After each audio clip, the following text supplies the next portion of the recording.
नमस्कार दोस्तों, आज हम अपनी इस वीडियो में कुछ इंपॉर्टेंट क्वेश्चन डिस्कस करने जा रहे हैं आरआरबी एनटीपीसी 2020 एग्जाम के लिए। तो इस वीडियो में हम टॉप 30 क्वेश्चन डिस्कस करेंगे, जिसमें कि जो पहले के 20 क्वेश्चन होंगे वो होंगे जीएस जीके के, और जो लास्ट के 10 क्वेश्चन होंगे वो होंगे करंट अफेयर से रिलेटेड। इसमें हम जितने भी क्वेश्चन डिस्कस करेंगे, जो जीएस जीके के क्वेश्चन होंगे वो सभी रिपीटेड क्वेश्चन होंगे जो कि पहले एग्जाम्स में पूछे जा चुके हैं। तो अगर आपको वीडियो पसंद आए तो वीडियो को लाइक जरूर करें और साथ ही हमारे चैनल को भी सब्सक्राइब करें। और हमने डिस्क्रिप्शन में आपके लिए कुछ इंपॉर्टेंट प्लेलिस्ट डाली हैं जो कि इंपॉर्टेंट रहने वाली हैं आपके आरआरबी के एग्जाम के लिए। अगर आप उन सब प्लेलिस्ट को ढंग से देखेंगे तो आपका एग्जाम जो होगा उसमें आपको ज्यादातर जितने भी क्वेश्चन मिलेंगे वो सब हमारी वीडियो से ही मिलेंगे। तो चलिए स्टार्ट कर लेते हैं हमारी वीडियो। देखते हैं पहला क्वेश्चन क्या है। तो हमारा पहला क्वेश्चन है, which crop is sown on the largest area in India. तो इंडिया में सबसे ज्यादा जो क्रॉप कौन सी होती है जो कि उगाई जाती है, जिसकी खेती होती है। तो हमारा आंसर हो जाएगा राइस। तो राइस जो होता है, चावल जो होता है, उसकी सबसे ज्यादा खेती होती है हिंदुस्तान में। इंडिया सबसे बड़ा प्रोड्यूसर भी है राइस का, और इंडिया सबसे बड़ा एक्सपोर्टर भी है राइस का, और इंडिया सबसे बड़ा कंज्यूमर भी है राइस का। तो ये तीनों चीज आपको याद रखनी है, इंपॉर्टेंट रहती है। अगला क्वेश्चन देखते हैं हमारा, Which of the following personality give the law of heredity। तो law of heredity जो दिया गया था ये किसके द्वारा दिया गया था। तो हमारा आंसर हो जाएगा जीजे मेंडल। जीजे मेंडल जो है इनके द्वारा दिया गया था लॉ ऑफ हेरिडिटी। गर्म पानी सेंचुरी इज लोकेटेड एट। तो गर्म पानी सेंचुरी जो है ये कहां पे लोकेटेड है। तो हमारा आंसर हो जाएगा दीपू, आसाम। दीपू जो जगह है आसाम में, वहां पे लोकेटेड है गर्म पानी सेंचुरी। आपको स्टेट याद रखनी है, आसाम स्टेट में लोकेटेड है Garampani sanctuary. Grand Central Terminal Park Avenue New York is the words. तो ग्रैंड सेंट्रल टर्मिनल जो है, जो कि है पार्क एवेन्यू न्यूयॉर्क में, ये दुनिया का कौन सा रेलवे स्टेशन है। तो हमारा आंसर हो जाएगा लार्जेस्ट। लार्जेस्ट सबसे बड़ा रेलवे स्टेशन है grand Central Terminal Park Avenue New York का रेलवे स्टेशन। तो ये आपको याद रखना है, लार्जेस्ट रेलवे स्टेशन रहेगा ग्रैंड सेंट्रल टर्मिनल न्यूयॉर्क का। Which of the following national park is not listed in the UNESCO world heritage site. तो इनमें से कौन सा नेशनल पार्क है जो कि एक यूनेस्को वर्ल्ड हेरिटेज साइट नहीं है। तो हमारा आंसर हो जाएगा Kanha national park. Kanha national park जो है ये एक यूनेस्को वर्ल्ड हेरिटेज साइट नहीं है। बाकी तीनों जो नेशनल पार्क्स रहेंगे ये national park UNESCO world heritage site हैं। काजीरंगा भी एक वर्ल्ड हेरिटेज साइट है, क्योलाडियो भी एक वर्ल्ड हेरिटेज साइट है जिसको कि भरतपुर नेशनल पार्क के नाम से भी जाना जाता है, और सुंदरबन भी एक यूनेस्को वर्ल्ड हेरिटेज साइट है। तो ये आपको याद रखना है। When did the World Trade Organization came into existence। तो वर्ल्ड ट्रेड ऑर्गेनाइजेशन जो है ये कौन से साल में स्टैब्लिश हुई थी। तो हमारा आंसर हो जाएगा 1995। 1995 में स्टैब्लिश हुई थी वर्ल्ड ट्रेड ऑर्गेनाइजेशन, जिसको कि WTO के नाम से भी जाना जाता है। The Lucknow session of INC that took place in 1916 was presided by। तो लखनऊ सेशन जो हुआ था इंडियन नेशनल कांग्रेस का 1916 में, उस टाइम पे प्रेसिडेंट कौन थे इंडियन नेशनल कांग्रेस के। तो इस टाइप के क्वेश्चन काफी पूछे जाते हैं एग्जाम्स में इंडियन नेशनल कांग्रेस से, तो ये आपको जरूर याद रखना है। तो हमारा आंसर हो जाएगा अंबिका चरण मजुमदार। अंबिका चरण मजुमदार जो हैं ये प्रेसिडेंट थी 1916 में जब लखनऊ सेशन हुआ था इंडियन नेशनल कांग्रेस का। In which year did the cabinet mission arrived in India. Most important question रहेगा, कैबिनेट मिशन जो आया था हिंदुस्तान में ये कौन से साल में आया था। तो हमारा आंसर हो जाएगा 1946 में। 1946 में लॉन्च करा गया था कैबिनेट मिशन को हिंदुस्तान में।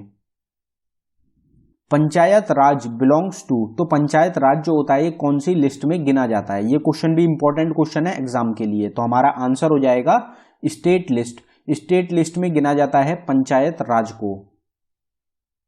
When did the first Afghan war happened. तो पहली अफगान लड़ाई जो लड़ी गई थी ये कब लड़ी गई थी। तो हमारा आंसर हो जाएगा 1839। 1839 में पहली अफगान वॉर जो है ये लड़ी गई थी।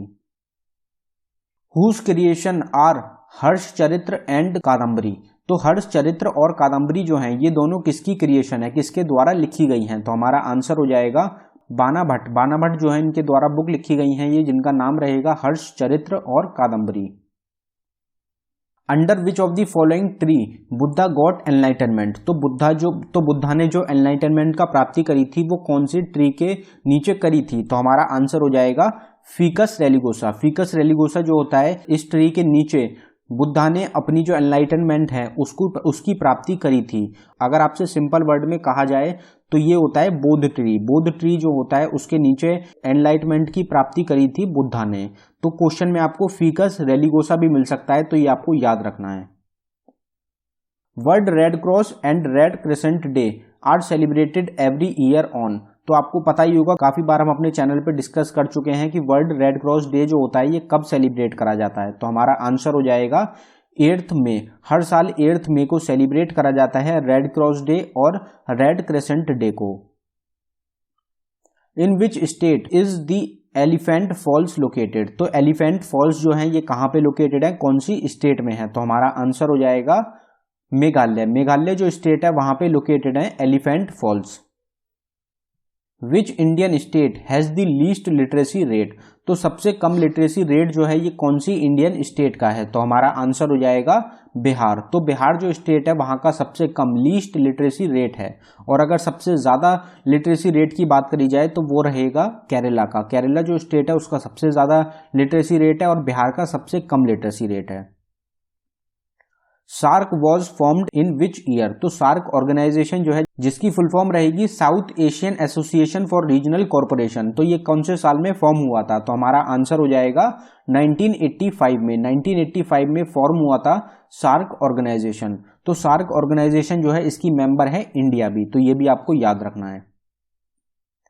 Dash is the judiciary of the Guwahati high court. तो गुवाहाटी हाई कोर्ट जो है इसमें कौन कौन सी स्टेट है जिनकी जुडिक्शन लगती है। तो हमारा आंसर हो जाएगा ऑल ऑफ दी अबव। तो ये तीनों स्टेट्स की जो जुडिशरी लगती है ये लगती है गुवाहाटी हाई कोर्ट में। नागालैंड की भी, अरुणाचल प्रदेश की भी और आसाम की भी, इन तीनों की हाई कोर्ट लगती है गुवाहाटी हाई कोर्ट में।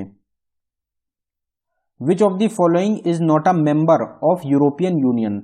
तो इनमें से कौन सी कंट्री है जो कि मेंबर नहीं है यूरोपियन यूनियन की। तो हमारा आंसर हो जाएगा यूनाइटेड किंगडम। तो यूनाइटेड किंगडम जो है ये अब मेंबर नहीं है यूरोपियन यूनियन की। जनवरी 2020 में इन्होंने विड्रॉ कर लिया है यूरोपियन यूनियन से। तो ये मोस्ट इंपॉर्टेंट क्वेश्चन रहेगा आपके एग्जाम के लिए। Where is the headquarter of ASEAN located. ASEAN का हेडक्वार्टर कहां पे है। तो हमारा आंसर हो जाएगा जकार्ता, इंडोनेशिया। तो जकार्ता जो कि कैपिटल है इंडोनेशिया की, यहां पे लोकेटेड है आसियान का headquarter. Which river is also called Ganga of south. तो कौन सी रिवर है जिसको कि गंगा ऑफ साउथ के नाम से जाना जाता है। तो हमारा आंसर हो जाएगा कावेरी। कावेरी रिवर को गंगा ऑफ साउथ के नाम से भी जाना जाता है। Which footballer has won the Premier League gold boot award. तो Premier League golden boot award किसको मिला है। तो हमारा आंसर हो जाएगा जेमी वार्डी। जेमी वार्डी जो है ये एक फुटबॉल प्लेयर हैं जिनको मिला है, जिनके द्वारा जीता गया है Premier League golden boot award. Which state will host 4th edition of Khelo India youth games 2021। Most important question रहेगा आपके एग्जाम के लिए। जो चौथा एडिशन होने जा रहा है खेलो इंडिया यूथ गेम्स का 2021 में, ये कौन सी स्टेट होस्ट करेगी। तो हमारा आंसर हो जाएगा हरियाणा। तो चौथा एडिशन जो होने जा रहा है खेलो इंडिया यूथ गेम्स का 2021 में, ये होगा हरियाणा स्टेट में। Who is the author of the book titled the end game. तो दी एंड गेम जो बुक है ये किसके द्वारा लिखी गई है। तो हमारा आंसर हो जाएगा एस हुसैन जैदी। एस हुसैन जैदी के द्वारा बुक लिखी गई है जिसका टाइटल रहेगा दी एंड गेम। ये क्वेश्चन हम पहले भी अपने चैनल पे डिस्कस कर चुके हैं। Who among the following has launched प्रवासी रोजगार ऐप। तो प्रवासी रोजगार ऐप जो है ये किसके द्वारा लॉन्च करी गई है। तो हमारा आंसर हो जाएगा सोनू सूद। तो इंडियन एक्टर जो है सोनू सूद, जो कि अभी काफी चर्चा में रहे थे कोरोना वायरस के टाइम पे, इनके द्वारा ऐप लॉन्च करी गई है जिसका नाम रहेगा Pravasi Rozgar app. Name the attorney general of India who has been reappointed recently for 1 more year। तो अभी जो करंट टाइम में जो अटॉर्नी जनरल हैं इंडिया के, जिनको रीअपॉइंट करा गया है 1 साल के लिए, उनका क्या नाम है। तो हमारा आंसर हो जाएगा के वेणुगोपाल। तो ये आपको नाम याद रखना है। के वेणुगोपाल जो हैं ये करंट टाइम पे अटॉर्नी जनरल हैं इंडिया के, जिनको रीअपॉइंट करा गया है आगे 1 साल के लिए। Mark William Calloway has announced retirement with which sports is he associated. तो मार्क विलियम कैलवे जो हैं, जिन्होंने अभी हाल ही में अनाउंसमेंट करी है अपनी रिटायरमेंट की, ये कौन से स्पोर्ट से रिलेटेड हैं? तो हमारा आंसर हो जाएगा रेसलिंग। रेसलिंग से रिलेटेड थे mark William कैलवे। Mark William Calloway जो हैं ये रेसलर थे, ये लड़ते थे WWE में। WWE जो होती है उसमें फेमस रेसलर हैं जिनका नाम रहेगा दी अंडरटेकर। दी अंडरटेकर का असली नाम जो है, जो उनका रियल नेम है, वो रहेगा मार्क विलियम कैलवे। तो ये आपको याद रखना है, आपसे रियल नेम के ऊपर क्वेश्चन पूछे जाएंगे। दी अंडरटेकर अगर आपके ऑप्शन में आया तो आप बता सकते हैं आसानी से कि ये रेसलिंग से रिलेटेड है, लेकिन यहां पे जो क्वेश्चन पूछा जाएगा वो पूछा जाएगा मार्क विलियम कैलवे के नाम से।